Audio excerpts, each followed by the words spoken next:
bilhões de dólares em direitos especiais de saque para países europeus e apenas 34 bilhões para os países africanos. a representação igual e distorcida na direção do FMI The unequal and distorted representation in the management of the IMF and the World Bank is unacceptable. We have not corrected the excesses of market deregulation and the support of and the ideology of the minimum state. The foundations of a new economic governance have not been laid. The BRICS was the result of this paralysis and constitute a strategic platform to promote cooperation between emerging countries. The recent expansion of the group at the Johannesburg Summit meeting strengthens the fight for an order which accommodates the economic, geographic, and political plurality of the 21st century. We are a force that works towards fairer global trade in the context of a serious crisis in multilateralism. Rich countries' protectionism has gained strength, and the World Trade Organization remains paralyzed, especially its dispute settlement system. Nobody remembers the Doha development round anymore. In the meantime, unemployment and precarious work has been undermining people's confidence in better times, especially the youth. Governments need to break away from the increasing dissonance between the voice of the markets and the voice of the streets. Neoliberalism has aggravated the economic and political inequality that plagues democracies today. Its legacy is a mass of disenfranchised and excluded people. Amidst the wreck, far-right adventurers emerge who deny politics and sell solutions that are easy as they are wrong. Many have fallen to the temptation of replacing failed neoliberalism with primitive, conservative, and authoritarian nationalism.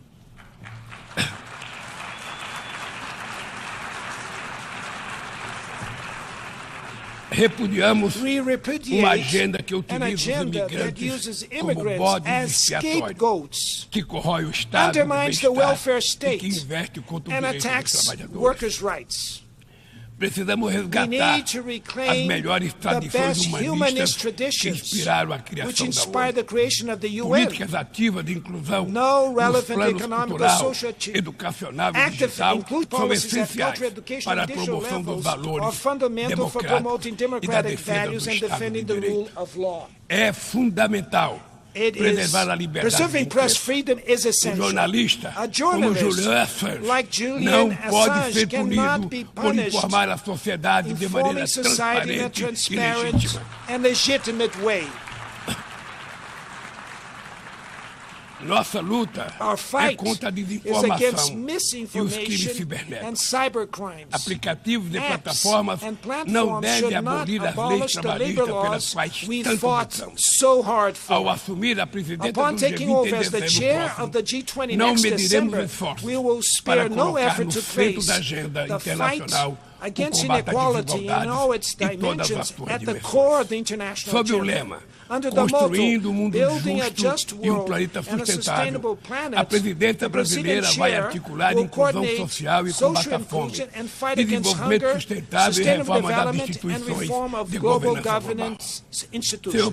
Mr. President, there will be no sustainability or prosperity without peace. Armed conflicts are an offense to human rationality. We know the horrors and suffering produced by all wars. Promoting a culture of peace is a duty for all of us. Building it requires persistence and vigilance. It is disturbing to see that old unresolved disputes persist and new threats emerge or gain force. A dificuldade de garantir a geração, a criação de Estado do povo palestino.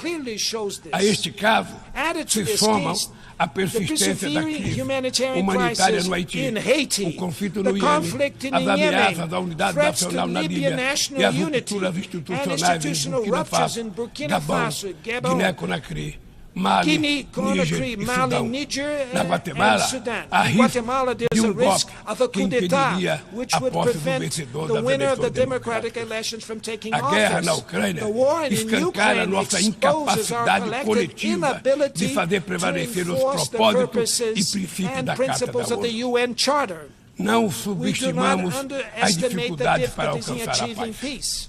Mas nenhuma solução será duradoura se não for baseada no diálogo. Tenho reiterado que é preciso trabalhar para criar espaço para negociação. Investe-se muito em armamentos e pouco em desenvolvimento. No ano passado, os gastos militares somaram mais de 2 trilhões e 224 bilhões de dólares. As despesas com armas nucleares chegaram a 83 bilhões de dólares, valor 20 vezes superior ao orçamento regular. Estabilidade e segurança não serão alcançadas onde há exclusão social e desigualdade. A ONU nasceu para ser a casa do entendimento e do diálogo. A comunidade internacional precisa escolher. De um lado está a ampliação dos conflitos, o aprofundamento das desigualdades e a erosão do Estado de Direito. Do outro, a renovação das instituições multilaterais dedicadas à promoção da paz. As sanções unilaterais causam grande prejuízo à população dos países afetados. Além de não alcançarem seus alegados objetivos, they hinder the mediation and prevention processes and the peaceful resolution of conflicts. O Brasil seguirá denunciando medidas tomadas sem amparo na Carta da ONU, como o embargo econômico e financeiro imposto a Cuba e a tentativa de classificar esse país como Estado patrocinador do terrorismo.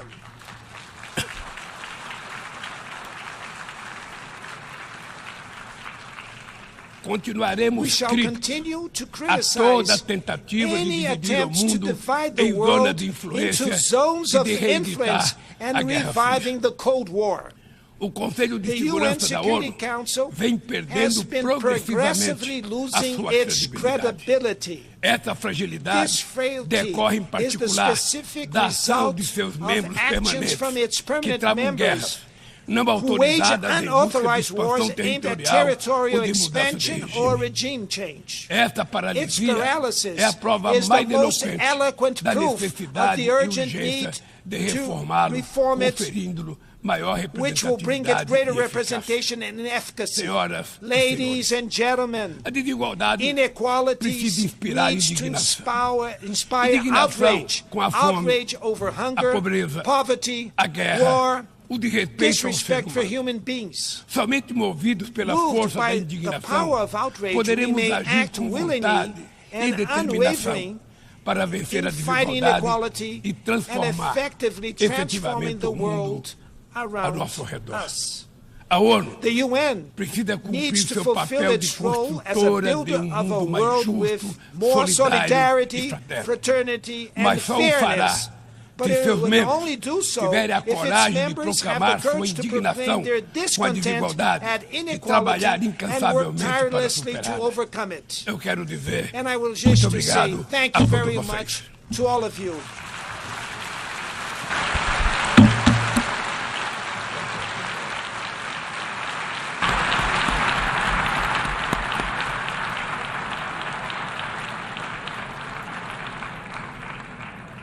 On behalf of the Assembly, I wish to thank the President of the Federative Republic of Brazil for the statement just made, and I request protocol to escort His Excellency.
Me hizo comentario más tarde, esperemos a ver, era el presidente de Bolivia.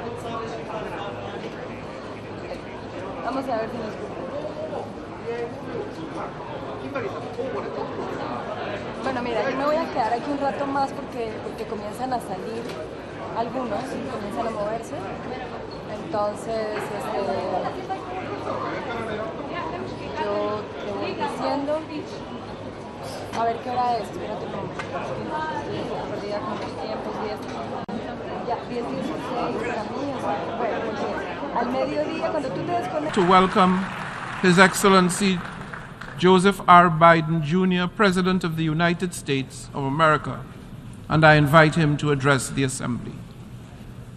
Mr. President, Mr. Secretary General, my fellow leaders, about a week ago, I stood on the other side of the world, in Vietnam, on soil once bloody with war. And I met a small group of veterans, Americans and Vietnamese, who witnessed, and I watched the exchange of personal artifacts from that war, identification cards and a diary. It was deeply moving to see the reaction of the Vietnamese and American soldiers.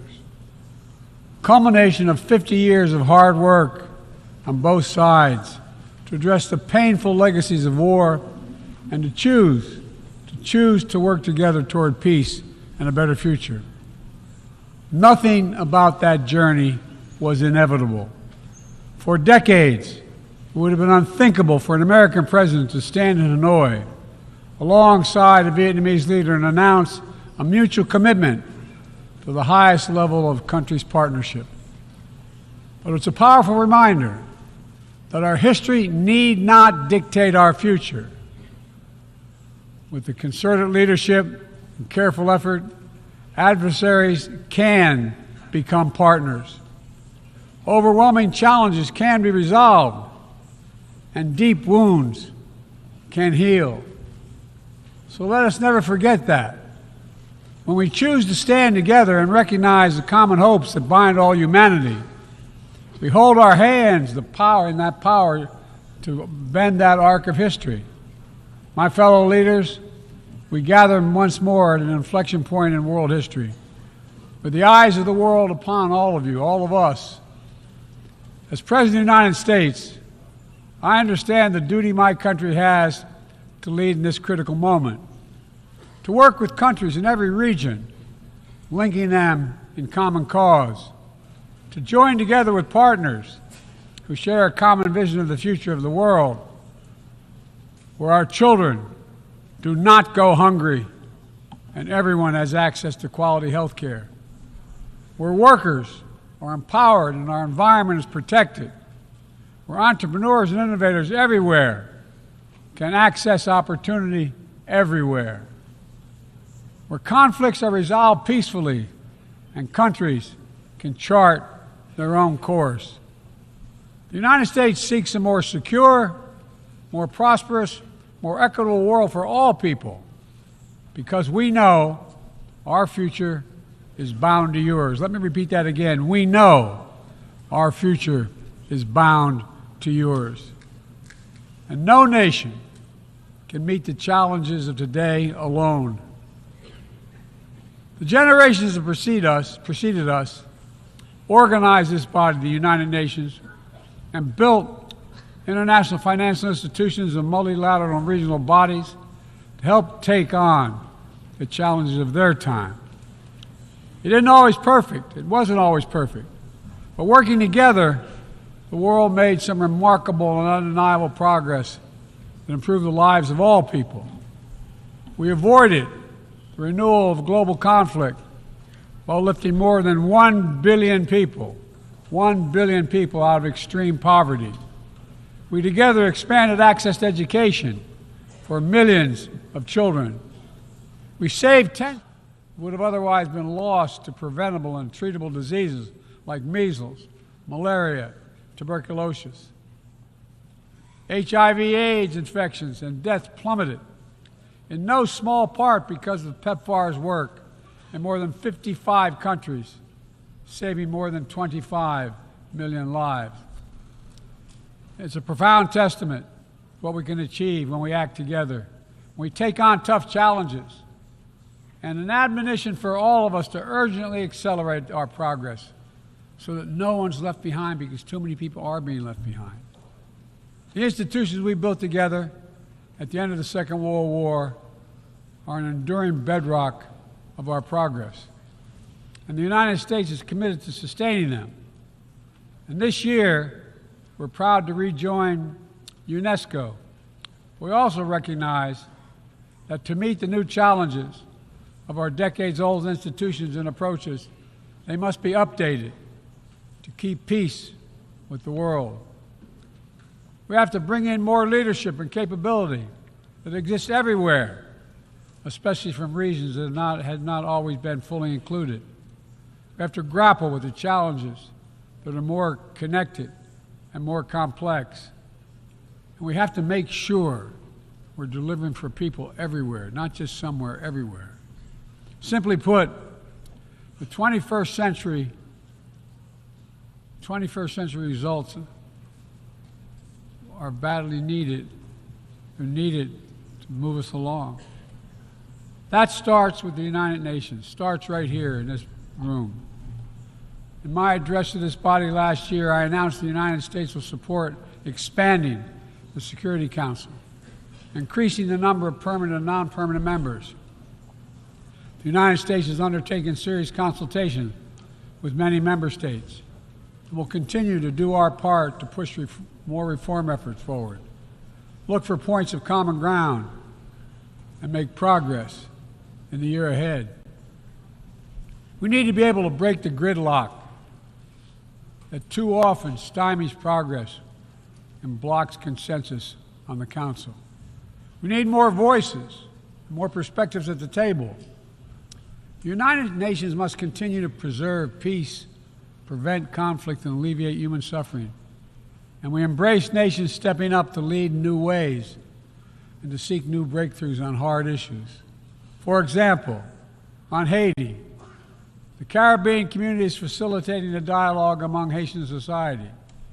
I think President Ruto of Kenya, I thank him for his willingness to serve as the lead nation of a UN-backed security support mission. I call on the Security Council to authorize this mission now. The people of Haiti cannot wait much longer. The United States is working across the board to make global institutions more responsive, more effective, and more inclusive.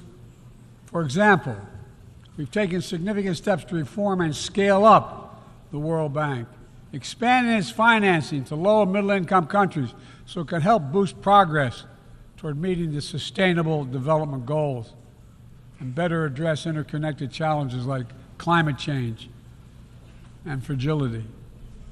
Under the new president of the World Bank, change is already taking root.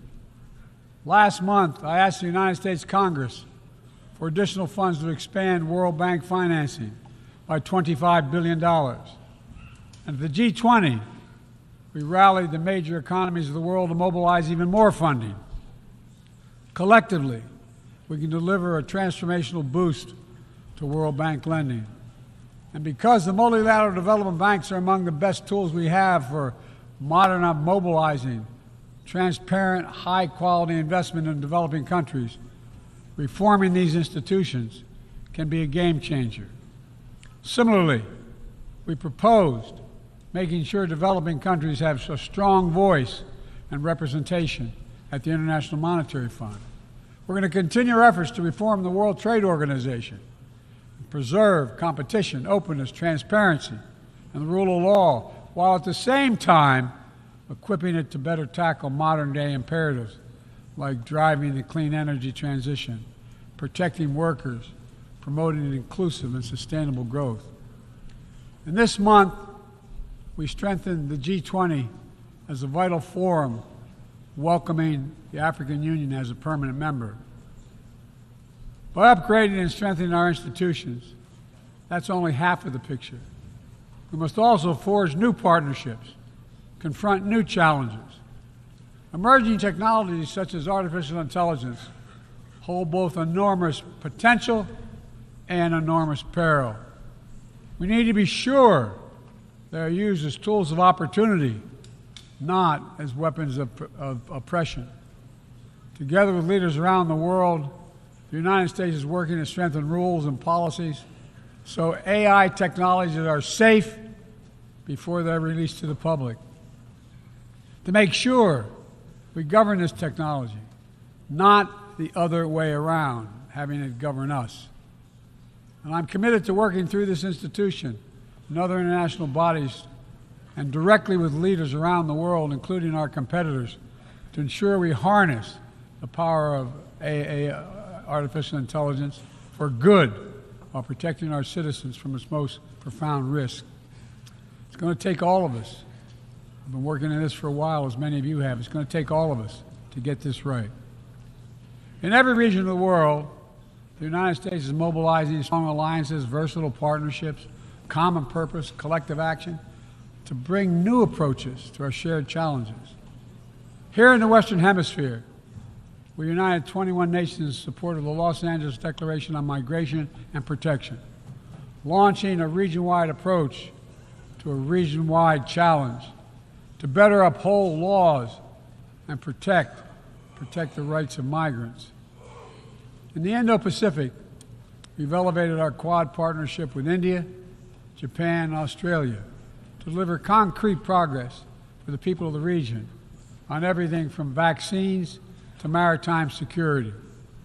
Just yesterday, after 2 consultations in diplomacy, the United States brought together dozens of nations across 4 continents to establish a new partnership for Atlantic cooperation so that the coastal Atlantic countries can better cooperate on science, technology, environmental protection, and sustainable economic development.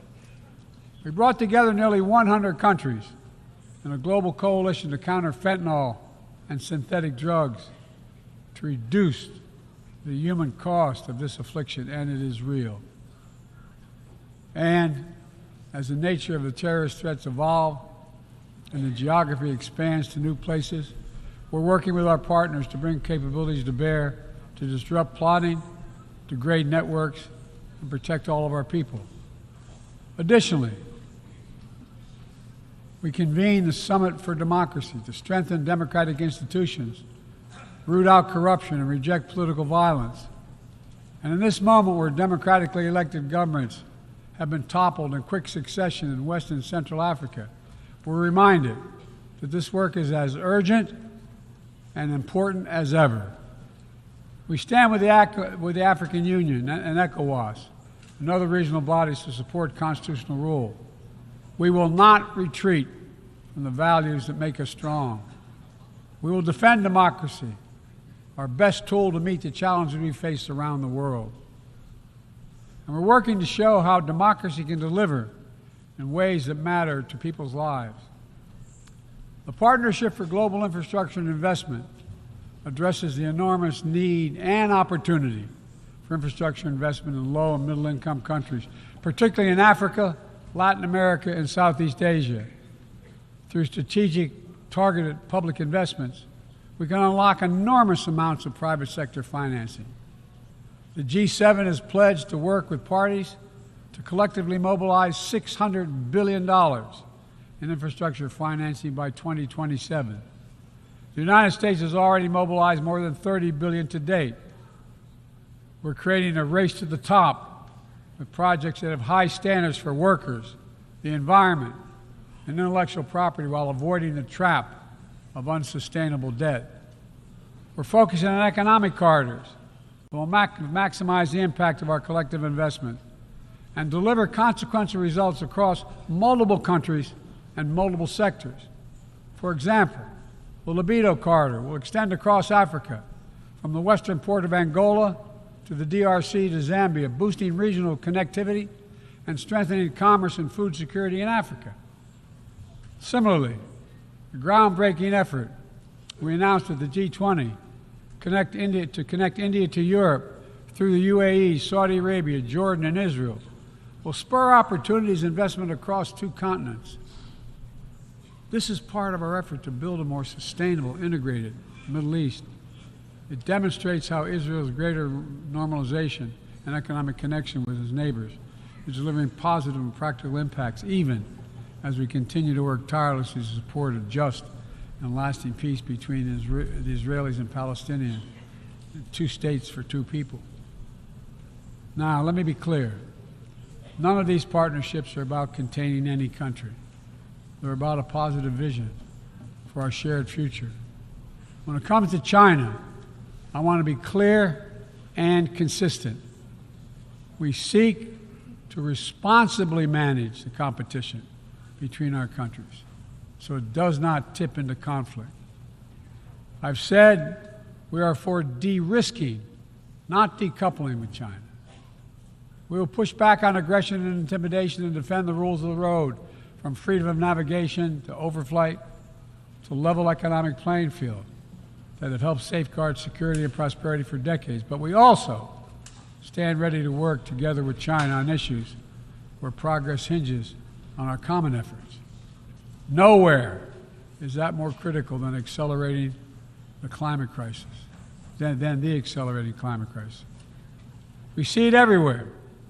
Record-breaking heat waves in the United States and China, wildfires ravaging North America and Southern Europe, a 5th year of drought in the Horn of Africa, tragic flooding in Libya. My heart goes out to the people of Libya that's killed thousands of people.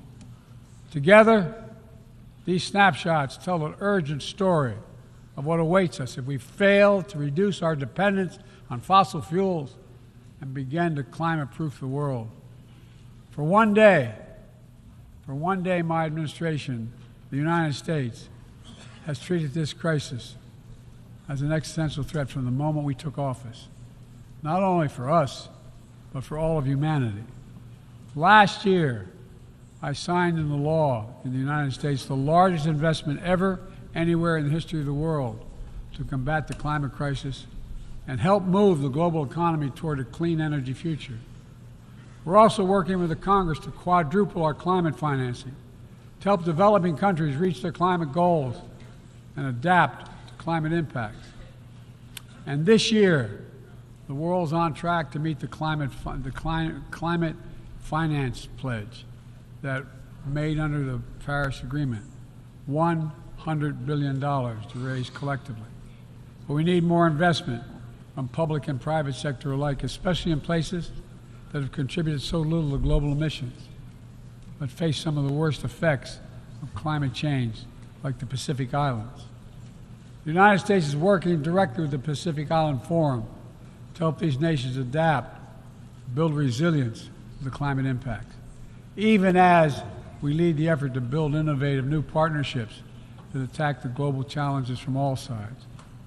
From the First Movers Coalition, which is mobilizing billions of private sector community and the private sector commitments, to creating a market demand for green products in carbon-intense sectors like concrete, shipping, aviation, and trucking, to the Agricultural Innovation Mission for Climate, which is bringing farmers into the climate solution and making our food supply more resilient to climate shocks, and the Global Methane Pledge, now endorsed by more than 150 countries, which expands our focus beyond our carbon emission targets to reduce the potential greenhouse gases in our atmosphere by 30% in this decade.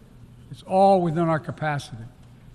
We need to bring the same commitment and urgency and ambition as we work together to meet the Sustainable Development Goals of 2030. These goals were adopted at the United Nations in 2015 as a roadmap for improving lives around the world. But the hard truth is, for decades of progress, the world has lost ground these past years in the wake of COVID-19, conflicts, and other crises. The United States is committing to doing its part to get us back on track. All told, in the first 2 years of my administration, the United States has invested more than $100 billion to drive development progress in bolstering food security, expanding access to education worldwide, strengthening healthcare systems, and fighting disease. And we've helped mobilize billions more in the private sector investments. But to accelerate our forward progress on the Sustainable Development Goals, we all have to do more. We need to build new partnerships that change the way we tackle this challenge, to unlock trillions of additional financing for development, drawing on all sources. We need to fill the gaps and address the failures of our existing system exposed by the pandemic. We need to ensure that women and girls benefit fully from our progress. We must also do more to grapple with the debt that holds back so many low and middle-income countries. When nations are forced to service unsustainable debt payments over the needs of their own people, it makes it harder for them to invest in their own futures. And as we work together to recover from global shocks, the United States will also continue to be the largest single country donor of humanitarian assistance at this moment of unparalleled need in the world. Folks, cooperation, partnership, these are the keys to progress on the challenges that affect us all, and the baseline for responsible global leadership. We don't need to agree on everything to keep moving forward on issues like arms control, a cornerstone of international security. After more than 50 years of progress under the Non-Proliferation Treaty, Russia is shredding long-standing arms control agreements, including announcing the suspension of the New START and withdrawing from the Conventional Forces in Europe Treaty. I view it as irresponsible and makes the entire world less safe. The United States is going to continue to pursue good faith efforts to reduce the threat of weapons of mass destruction and lead by example, no matter what else is happening in the world. This year, we safely destroyed at least the last chemical munitions in the U.S. stockpile, fulfilling our commitment toward a world free of chemical weapons. And we condemn the DPRK's continued violation of UN Security Council resolutions, but we are committed to diplomacy that will bring about the denuclearization of the Korean Peninsula. We're working with our partners to address Iran's destabilizing activities that threaten regional and global security, and remain steadfast in our commitment that Iran must never acquire a nuclear weapon. Now, even as we evolve our institutions and drive creative new partnerships, let me be clear. Certain principles of our international system are sacrosanct. Sovereignty, territorial integrity, human rights. These are the core tenets of the UN Charter, the pillars for peaceful relations among nations, without which we cannot achieve any of our goals. That has not changed, and that must not change. Yet, for the second year in a row, this gathering, dedicated to peaceful resolution of conflicts, is darkened by the shadow of war. An illegal war of conquest brought without provocation by Russia against its neighbor Ukraine. Like every nation in the world, the United States wants this war to end. No nation wants this war to end more than Ukraine. And we strongly support Ukraine in its efforts to bring about a diplomatic resolution that delivers just and lasting peace. But Russia alone bears responsibility for this war. Russia alone has the power to end this war immediately. And it's Russia alone that stands in the way of peace, because Russia's price for peace is Ukraine's capitulation, Ukraine's territory, and Ukraine's children. Russia believes that the world will grow weary and allow it to brutalize Ukraine without consequence. But I ask you this, if we abandon the core principles of the United States to appease an aggressor, can any member state in this body feel confident that they are protected? If you allow Ukraine to be carved up, is the independence of any nation secure? I'd respectfully suggest the answer is no. We have to stand up to this naked aggression today and deter other would-be aggressors tomorrow. That's why the United States, together with our allies and partners around the world, will continue to stand with the brave people of Ukraine as they defend their sovereignty and territorial integrity and their freedom.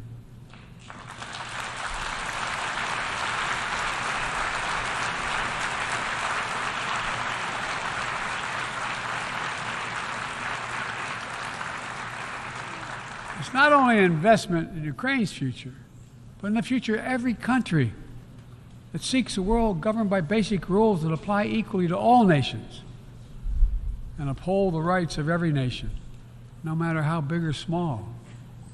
Sovereignty, territorial integrity, they are the fixed foundations of this noble body. And universal human rights is its North Star. We cannot sacrifice either. 75 years ago, Universal Declaration of Human Rights captured a remarkable act of collective hope. I say that again, collective hope. Drafted by a committee representing different regions, faiths, philosophies, and adopted by the entire General Assembly. The rights contained in the Declaration are elemental and enduring. And while we still struggle to uphold equal and inalienable rights of all, they remain ever steady and ever true. We cannot turn away from abuses, whether in Xinjiang, Tehran, Darfur, or anywhere else. We have to continue working to ensure that women and girls enjoy equal rights and equal participation in their societies. That indigenous groups, racial, ethnic, religious minorities, people with disabilities do not have their potential stifled by systemic discrimination. That the LGBTQI plus people are not prosecuted or targeted with violence because of who they are. These rights are part of our shared humanity. They're absent. When they're absent anywhere, their loss is felt everywhere. They are essential to the advancement of human progress that brings us together. My fellow leaders, let me close with this. At this inflection point in history, we're going to be judged by whether or not we live up to the promises we made to ourselves, to each other, to the most vulnerable, and to all those who will inherit the world we create, because that's what we're doing. Will we find within ourselves the courage to do what must be done, to preserve the planet, to protect human dignity, to provide opportunity for people everywhere, and to defend the tenets of the United Nations? There can only be one answer to that question. We must, and we will. The road ahead is long and difficult, but if we persevere and prevail, if we keep the faith in ourselves and show what's possible, let's do this work together. Let's deliver progress for everyone. Let's bend the arc of history for the good of the world, because it's in our power to do it. Thank you for listening. You're kind.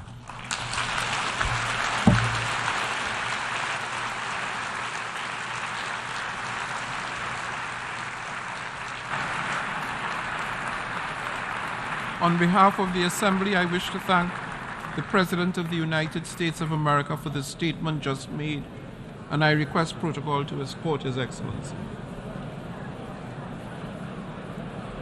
May I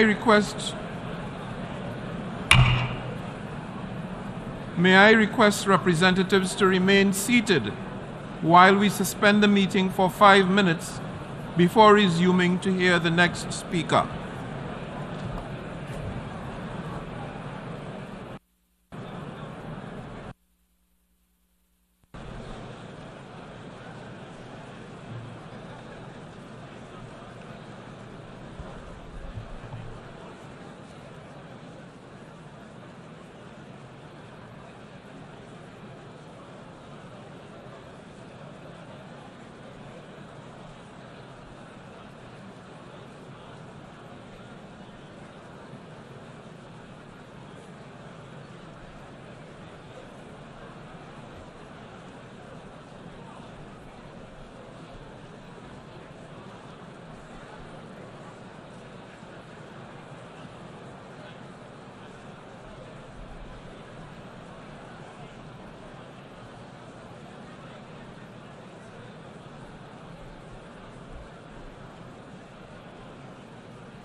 meeting is resumed and you can connect.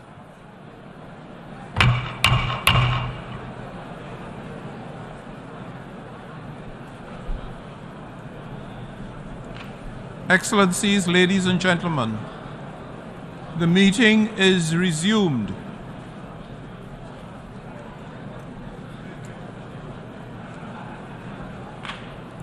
The Assembly will hear an address by His Excellency Gustavo Petro Urrego, President of the Republic of Colombia. I request protocol to escort His Excellency.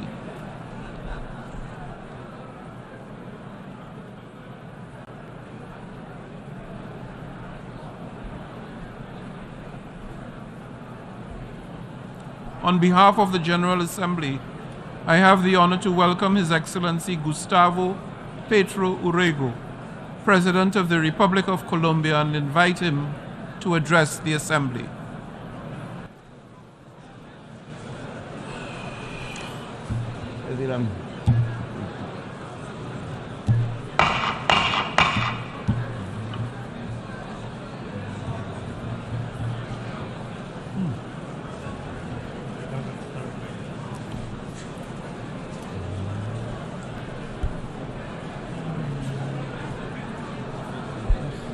Extraordinary.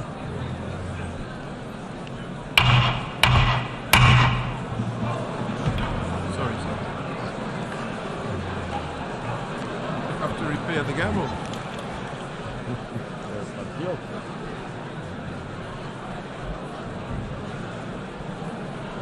This is extraordinary. Excellencies, ladies and gentlemen, can I ask that the Assembly come to order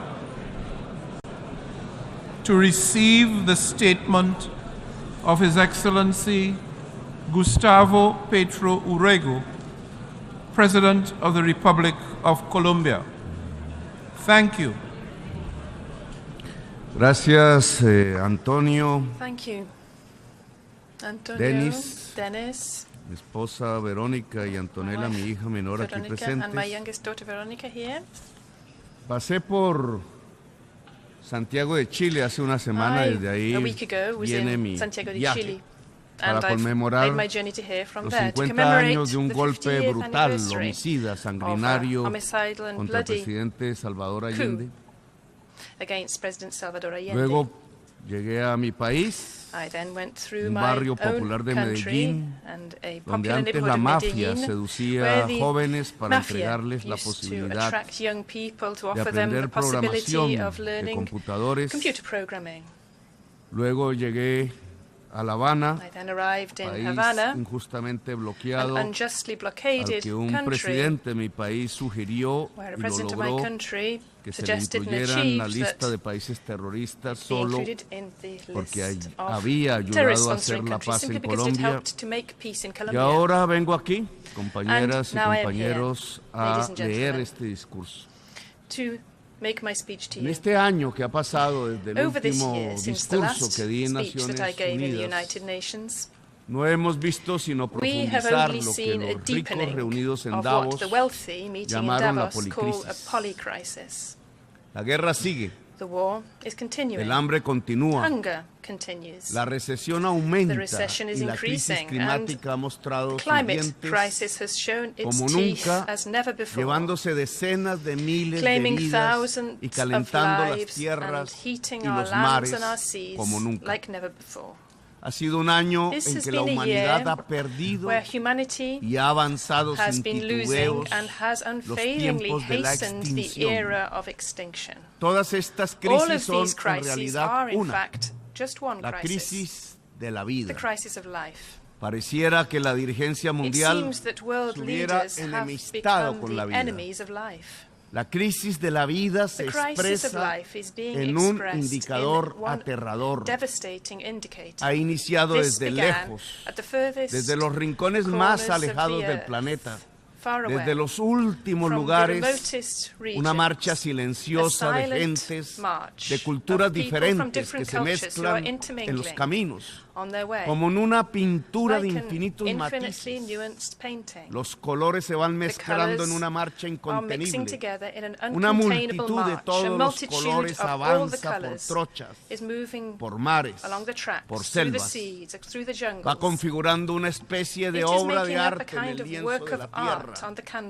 Un fluido de tonos, sonidos, de vestimentas diferentes y culturas se amalgaman sin perder sus inicios en una gran marcha del sur al norte. Es el éxodo de la humanidad que ha comenzado. Hoy son decenas de millones.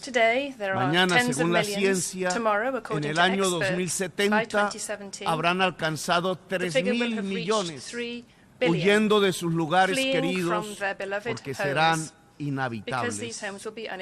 En mi patria, el país de la belleza, Colombia, el país de la explosión de la vida, en ese 2070 solo quedarán desiertos.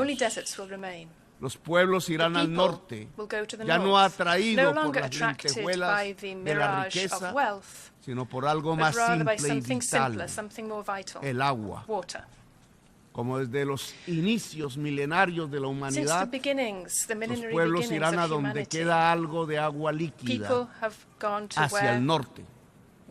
Miles de millones que desafiarán ejércitos y cambiarán la tierra.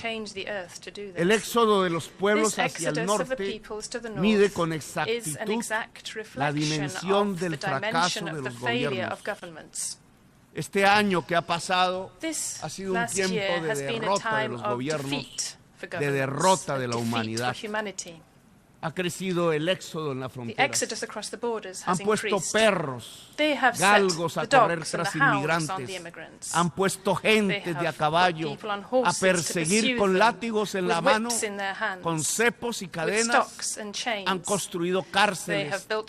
Tanto han crecido en el odio al extranjero, al extraño, que las cárceles las han puesto en el mar para que no pisen los hombres y mujeres del sur las tierras de los blancos, que aún se consideran la raza superior y nostálgicos, reviven en sus elecciones al líder que lo decía y mataba por ello a millones. El éxodo ha crecido en este año, mostrando cómo avanza la crisis de la vida. Pero mientras el reloj ha avanzado en los minutos que definen la vida o la muerte en nuestro planeta, en lugar de sentarnos a detener el tiempo y dialogar sobre cómo defender la vida para después, gracias a profundizar en saberes, expandirla en el universo, decidimos perder el tiempo matándonos entre nosotros. No estamos pensando en cómo expandir la vida en las estrellas, sino cómo acabarla en nuestro propio planeta. Nos hemos dedicado a la guerra. Nos han convocado a la guerra. A la Latinoamérica la han llamado para entregar máquinas de guerra, hombres para ir a los campos de combate. Se olvidaron que a nuestros países los invadieron varias veces. Los mismos que hoy hablan de luchar contra invasiones. Se olvidaron que por petróleo invadieron a Irak, a Siria, a Libia. Se olvidaron que las mismas razones que se expresan para defender a Zelenskyy son las mismas razones con las que se debería defender a Palestina. Se olvidaron que para cumplir los objetivos de desarrollo sostenible había que cesar todas las guerras, pero ayudaron a aprender una, porque al poder mundial le convenía en su juego de tronos, en los juegos del hambre, y se olvidaron de acabar la otra, porque el poder no le convenía acabarla. ¿Cuál diferencia entre Ucrania y Palestina? Pregunto. ¿No es hora de acabar ambas guerras y otras y aprovechar el corto tiempo para construir los caminos para salvar la vida en el planeta? Como presidente de Colombia, el país de la belleza, que un grupo dentro de la humanidad de millones de obreros, de mujeres del barrio popular, de indígenas y negros, de gentes del campo y del martillo, de juventudes de todos los colores decidió elegir, en mayoría, y hacerme hablar aquí ante ustedes. Les propongo acabar la guerra para tener el tiempo de salvarlo. Les propongo que Naciones Unidas auspicie cuanto antes dos conferencias de paz, la una sobre Ucrania, la otra sobre Palestina. No porque no haya otras guerras en el mundo como en mi país, sino porque enseñarían a hacer la paz en todas las regiones del planeta, porque ambas y solo ambas acabarían la hipocresía como práctica política, porque podríamos ser sinceros, virtud sin la cual no seremos los guerreros de la vida. La generación que hoy debe decidir y actuar cuanto antes para superar el enorme huracán que se ha desatado contra lo viviente desde las oscuras pero poderosas cloacas de la codicia, del huracán del capital que solo mira la ganancia y que se ha engullido el planeta y la base misma de la existencia. Les propongo acabar la guerra para defender la vida de la crisis climática, la madre de todas las crisis. Esta cumbre se ha construido para evaluar las metas de los objetivos del desarrollo sostenido establecidos por los gobiernos para el 2023, para el 2030, perdón. Pues es fácil hacer una evaluación. Esos objetivos de desarrollo humano no van a ser alcanzados. Estamos lejos de alcanzarlos. Hemos retrocedido a los objetivos de desarrollo humano de Naciones Unidas. Yo los llamo más simplemente justicia social y ambiental. La justicia social no será alcanzada por la humanidad para el 2030, porque lo que se ha sembrado es la injusticia en el planeta. En estos años, lo que ha ocurrido es la injusticia. La injusticia por volver la vacuna contra la enfermedad que mataba un mercado al concentrarla en los países ricos. América Latina puso el 26% de los muertos por COVID, cuando solo es el 8% de la población mundial. ¿Quién dijo que la salud tenía que ser un negocio y no un derecho?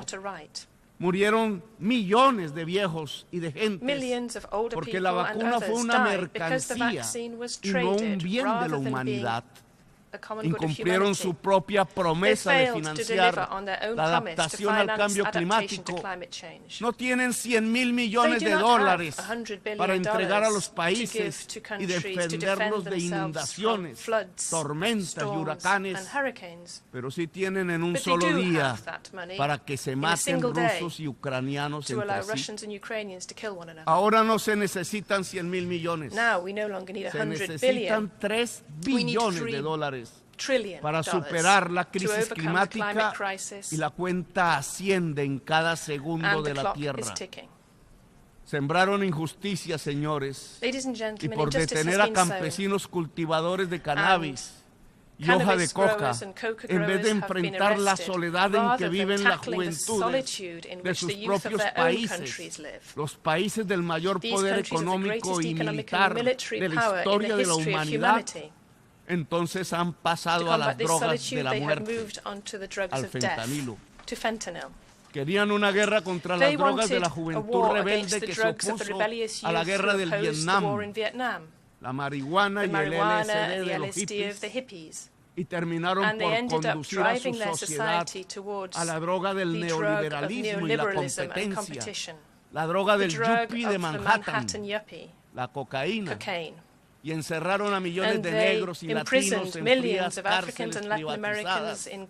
Y murió 1 millón de latinoamericanos asesinados y se destruyeron democracias en nuestra América, nunca cogieron preso al yuppie de Manhattan y ahora se enfrentan al gran resultado de la prohibición de las drogas, el fentanilo, que ya no mata 4,000, sino 100,000 jóvenes al año en los Estados Unidos. Sembraron injusticia, señores. La peor de todas, condenar a la humanidad a la guerra. Por eso hoy el balance de la justicia social en el mundo es tan malo. El problema es que este no era un asunto de socialistas, de progresistas, sino que era un asunto en donde se iba el tiempo de la vida en el planeta. Les propongo como presidente del país de la belleza, para recuperar el tiempo perdido, dos simples cosas: acabar la guerra y reformar el sistema financiero mundial. De las conferencias de paz de Ucrania y Palestina, deberíamos salir a construir una reforma que ya debatimos allá en la selva amazónica, donde el río más grande de la tierra, que ha cruzado la selva más grande de la tierra, se junta con el mar. Y la discutimos en Brasilia. Y fuimos hasta Kenia a juntarnos con los hermanos pueblos del África Negra, de donde venimos en tiempos de otra de las grandes injusticias del poder, la esclavitud. Y nos fuimos a París para ver si aún multitudes gritan por la libertad, la igualdad y la fraternidad. Y fuimos a Washington a hablar con el presidente y mirar si volvemos a encontrarnos los pueblos del norte con los del sur de las Américas, recordando que antaño, hace más de 2 siglos, nos encontramos en la historia para hablar de libertad, de igualdad, de democracia y de república. Y hablamos en todos los tonos sobre ir a la raíz del problema de la crisis climática y a su solución. Si el capitalismo fósil no tiene financiación, morirá. Duros serán sus estertores, pero es necesario para que exista una humanidad, una naturaleza y una vida. Habrá que financiar el capitalismo descarbonizado. Desde ya sabemos que el capital verde se moverá solo donde haya ganancia. Esa es su ley. Y es estrecho su marco para abarcar la descarbonización de todo el mundo.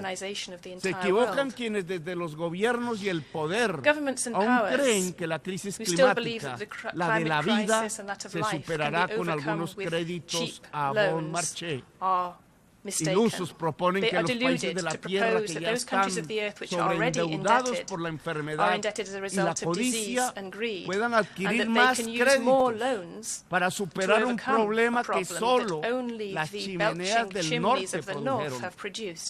No se puede superar la crisis de la vida, la megacrisis con más endeudamiento, la financiación de la vida, el fluido de medicamentos que debe ser introducido en las venas de las economías y sociedades del mundo para acometer el reto de dejar el carbón y el petróleo debajo de la tierra, en sus lugares que son las verdaderas venas de la tierra, como Roberto Covaría, el indígena Uwa colombiano, lo decía al mundo hace 30 años. Sacar el petróleo, decía, era sacar la sangre de la tierra y por ello la vida moriría. La mayoría de la inversión para descarbonizar la economía del mundo provendrá de los fondos públicos, del esfuerzo de las sociedades, de juntar los estados para juntar la humanidad, que ahora llaman multilateralismo, de gobernar la tierra con la mirada de la democracia y no con la mirada del imperio. Los imperios no sirven para salvar la vida, sino para desatar las guerras.